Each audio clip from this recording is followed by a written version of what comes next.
کامرا air base پر جدید JF-17 thunder طیارے پاک فضائیہ کے بیڑے میں شامل کرنے کی تقریب سے خطاب کرتے ہوئے وزیر دفاع خواجہ محمد آصف کا کہنا تھا کہ پاکستان کسی بھی جارحیت کا منہ توڑ جواب دینے کی صلاحیت رکھتا ہے۔ مشکل وقت میں پاک فضائیہ کا کردار اہم ہے۔ وزیر دفاع خواجہ محمد آصف کا مزید کہنا تھا کہ پاک فضائیہ بہادری اور جواں مردی کی علامت ہے۔ پاک فضائیہ نے نہ صرف پاکستان بلکہ دنیا بھر میں اپنی غیر معمولی پیشہ ورانہ مہارت ثابت کی ہے۔ پاک فضائیہ کے اسکواڈرنز کو بتدریج جدید طیاروں سے لیس کیا جا رہا ہے۔ JF-17 تھنڈر کی شمولیت پاک فضائیہ کے لیے تاریخی ہے۔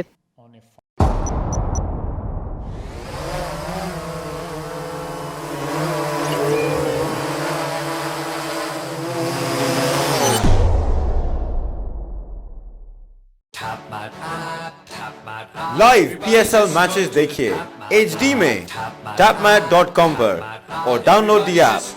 To order our TV boxes, call 021 351 555 11.